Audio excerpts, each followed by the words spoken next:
बिस्मिल्लाहिर्रहमानिर्रहीम। नाज़रीन, आज जिस बीमारी पर हम बात करेंगे इसका नाम है साइनोसाइटिस। साइनोसाइटिस क्या होती है, इसकी क्या इलामात हैं, ये क्यों पैदा होती है और इसका क्या कोई ट्रीटमेंट है, इन सारी बातों पर बातचीत होगी। सबके बारे में इंफॉर्मेशन दूंगा। सबसे पहले मैं इसके बारे में इसकी एनाटमी आपको बता दूं। ये हमारे जिस्म में हमारी जो ये खोपड़ी है, स्कल जिसको कहते हैं, इसके अंदर कुछ गड़े होते हैं। उन गड़ों को साइनस कहते हैं। और ये चार इसमें ज़्यादा अहम जो है मैं वो आपको बताता हूँ कि एक तो इस जगह पर होते हैं, ये जिधर मैंने हाथ लगाया ये जगह है, इनको कहते हैं फ्रंटल साइनस। और ये जो माथे की हड्डी है इसको फ्रंटल बोन कहते हैं। इस हिसाब से इसको ये जो साइनस है, ये जो दो गड़े हैं, इनको कहेंगे फ्रंटल साइनस। इसके बाद ये हमारे जो दोनों आंखें हैं, दोनों आंखों के दरमियान साइनस होते हैं इस जगह पे, इन्हें कहेंगे एथमाइड साइनस। एथमाइड इसलिए है कि इसके पीछे जो बोन है उसका नाम है एथमाइड बोन, और उसी हिसाब से इसका भी नाम है एथमाइड साइनस। और इसी जगह पे नाक की जो बैक साइड और उसकी जो नीचे जड़ है, उस जगह पे सफीनाइड साइनस, यानी यहाँ पे ये नाक का एंड है, इसकी जो नीचे वाली जो इसकी बेस है, वहाँ पे जो साइनस हैं उनका नाम है स्फीनाइड साइनस। और दो साइनस यहाँ पे है, मैक्सिलरी साइनस इनका नाम। ये आप हाथ लगाएं तो आपकी दोनों जो ये आपके फेस की दोनों साइडें जो हैं, चीक्स जो दोनों हैं, यहाँ पे बोन है, इन बोन का नाम मैक्सिला है।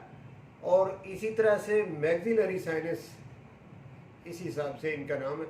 तो ये चार किस्म के साइनस मैंने आपके सामने बयान किए हैं। फ्रंटल साइनस, एथमाइड साइनस, और सफीनाइड नाक के नीचे जड़ जो है सफीनाइड साइनस, और ये मैक्सिलरी साइनस। तो ये चार गड़े हैं हमारे स्कल के अंदर, खोपड़ी के अंदर। और इनमें जो सबसे बड़ा साइनस है, साइनस कहते हैं गड़े को, मेडिकल जुबान में जो एक गड़ा सा बनता है उसको साइनस कहते हैं।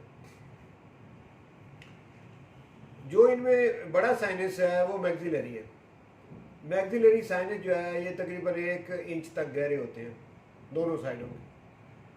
अब ये जो गड़े हैं या ये जो साइनस है, इनके अंदर म्यूकस मेम्ब्रेन की एक तह जो है वो बिछी हुई होती है, एक चादर नुमा एक मेम्ब्रेन है जो कि इन गड़ों के अंदर बिछाई गई होती है।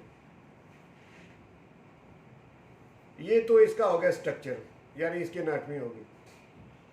अब अगर किसी वजह से ये जो साइनस हैं इनके अंदर सोजिश हो जाए, इन्फ्लेमेशन हो जाए, तो फिर इस बीमारी को कहेंगे साइनोसाइटिस। उस इन्फ्लेमेशन और सोजिश की वजह से आगे कुछ इलामात पैदा होंगी जिसकी वजह से जो पेशेंट होगा उसको तकलीफ़ होगी। और जब उसको वो इलामात पैदा होंगी, जब वो तकलीफ़ होगी, तो फिर वो डॉक्टर का रुख करेगा।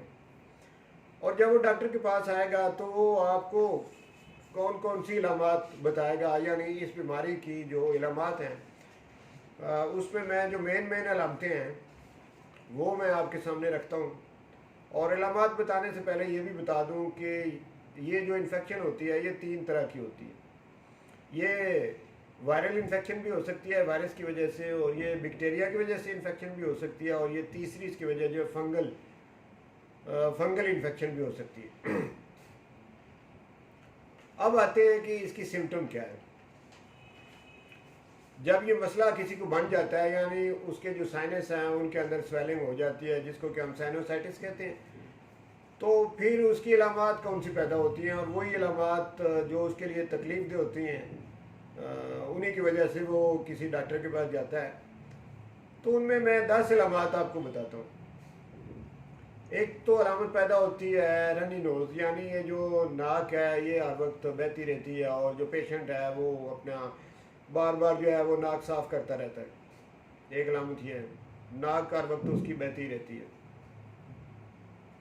दूसरी अलामत है स्टफ़ी नोज़, यानी वो भरी रहती है स्टफ़ से, उसके अंदर म्यूकस जो है वो हर वक्त भरी रहती है, और वो बार बार साफ़ करता है पेशेंट, फिर भर जाती है, फिर साफ़ करता है, फिर भर जाती है।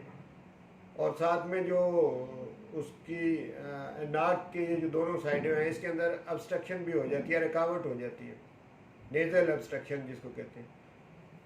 तो ये दो अलामत हो गई। अब तीसरी अलामत है फेशियल पेन, यानी उसका जो फेस का एरिया है ये सारा दर्द करता है, उसका माथा दर्द करता है। आप इसको हेडेक भी कह सकते हैं, सर दर्द की अलामत भी है, फेस की अलामत भी है, लेकिन सर दर्द ऐसा है जो कि फ्रंट साइड पर है। चौथी अलामत है लॉस ऑफ स्मेल, यानी ऐसा जो पेशेंट होता है जिसको ये साइनोसाइटिस होता है, उसकी जो सूंघने की हिस्सा है वो ख़त्म हो जाती है, उसको पता को नहीं चलता किसी भी खुशबू का, उसे नहीं पता चलता। आप उसके सामने किसी किस्म की कोई परफ्यूम रखते हैं, कोई लगा के आ जाए, उसे नहीं पता चलेगा कि ये किस किस्म की खुशबू है या कोई बदबू है। और पांचवी अलामत में ऐसा जो पेशेंट होता है उसको बुखार भी चढ़ जाता है, फीवर होता है उसको। और छठी अलामत उसकी ये है कि उसके नाक से हर वक्त स्मेल आती रहती है, बैड ब्रीथिंग जिसको आप कह लें, कि जो सांस लेता है तो बड़ी स्मेल वाली, उसकी सांस भी बदबूदार होती है। सांस चाहे मुंह से आए या नाक से आए, दोनों तरफ से जो उसकी सांस है वो बदबूदार होगी। ये क्रॉनिक सूरत में ये अलामत पैदा होगी, एक्यूट में नहीं होगी। इसकी दो किस्में हैं साइनोसाइटिस की। एक इसकी जो स्टेज है वो है एक्यूट साइनोसाइटिस, यानी अगर ये 3 माह के अंदर अंदर ये खुद ब खुद ख़त्म हो जाए या किसी इलाज से हो जाए तो इसको हम एक्यूट ही कहेंगे या सब एक्यूट। और 3 माह से अगर ज़्यादा टाइम हो जाए और ये ठीक ना हो बावजूद इलाज करने के, तो फिर जो इलामात पैदा होती हैं वो आप इसको क्रॉनिक साइनोसाइटिस की सिम्टम आप कह सकते हैं, जिसमें ये बदबू वगैरह ये जो है ये उस वक्त पैदा होती है। और सातवीं अलामत फैटीग, यानी थकावट। हर वक्त पेशेंट जो है उसको थकावट रहती है, थका थका रहता है। इसी तरह से हेडेक में पहले आपको बता चुका हूँ। और 9वीं अलामत है लॉस ऑफ मेमोरी, यानी जब ज़्यादा क्रॉनिक हो जाएगा तो जहन पर असर पड़ेगा और उसकी मेमोरी जो है वो कमज़ोर हो जाएगी। तो ये 9 अलामत होगी। और 10वीं अलामत होगी एनोरेक्सिया, यानी भूख भी उसकी कम हो जाएगी, भूख नहीं लगेगी उसको। ये 10 अलामतें हैं नाज़रीन, जिनसे कि आप ये देख सकते हैं कि जो पेशेंट है वो एक्यूट कंडीशन में है या क्रॉनिक कंडीशन में है साइनोसाइटिस का, और उसका ट्रीटमेंट जो है वो किस तरह का करना है। अब आते हैं, ये जो बीमारी है साइनोसाइटिस, इसकी काजेज़ क्या होती हैं, क्यों ये बीमारी पैदा होती है। तो सबसे पहली जो काज है इसकी वो है कॉमन कोल्ड, यानी ये जब मौसम बदलता है, सर्दी आती है तो ठंडक लगना जो है नाक के अंदर, जब ठंडक लगेगी, ठंडी आवाज़ आएगी तो उससे साइनोसाइटिस हो जाएगा। तो ये पहली अलामत है, यानी मौसम की चेंजिंग और जो ठंडी हवा है उसकी वजह से साइनोसाइटिस होने का खतरा है। इसके अलावा दूसरी अलामत है एलर्जी। जब ऐसा मौसम होता है, मौसम बहार होता है, तो उस वक्त भी साइनोसाइटिस होने का ख़तरा होता है। उस वक्त एलर्जी, चूँकि पोलन एलर्जी या इस तरह की एलर्जी जो है ये बाहर के मौसम में ज़्यादा होती है। और वैसे आमतौर पे डस्ट एलर्जी भी है, वेदर, ये जो चमड़ा जो है इसकी जो जैकेटें वगैरह पहनते हैं उससे लेदर से भी एलर्जी हो जाती है, और वेदर एलर्जी भी है, मौसम की तब्दीली से भी। एलर्जी की कई किस्में हैं। बादवा परिंदों के परों से भी एलर्जी हो जाती है। तो जितनी भी टाइप्स की एलर्जी है उससे ये बीमारी जो है ये भी हो सकती है, यानी उस एलर्जी का असर आपके साइनस पर भी हो सकता है, साइनोसाइटिस हो जाता है। तो इसकी एक काज ये एलर्जी होगी। दूसरी तीसरी काज इसकी ये है कि नेज़ल पोलिप्स, यानी पोलिप्स का बन जाना नाक के अंदर। अब मैं इसको उर्दू में ये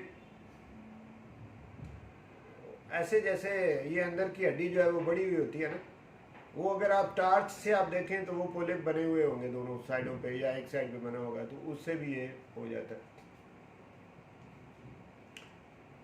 और इसके बाद है जो ड्रेनेज है वो ब्लॉक हो जाना,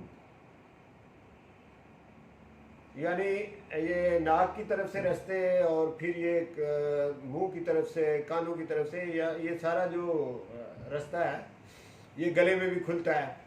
ये ड्रेनेज जो है, ये डक्ट जो है, इनका ब्लॉक हो जाना किसी जगह से, उससे भी ये मसला हो जाता है। और एक छठी इसकी काज ये है कि स्मोक से भी ये मसला हो जाता है, यानी धुआं जो है, ज़्यादा बंदा धुएं में रहे तो या वो खुद सिगरेट पीता हो या उसके आसपास कोई सिगरेट पिए या कोई धुआं किसी तरह से हो, तो उससे भी उसको ये मसला हो जाता है। तो ये 6 इसकी बड़ी बड़ी काजेज़ हैं, यानी इसके सबब हैं जिसकी वजह से ये बीमारी होती है। और इसके बाद इसकी एक 7वीं वजह ये भी है कि कुछ ख़ानदानों में उनका इम्यून सिस्टम कमज़ोर होता है, तो इम्यून सिस्टम की कमज़ोरी की वजह से भी ये जो है ये मसला हो जाता है।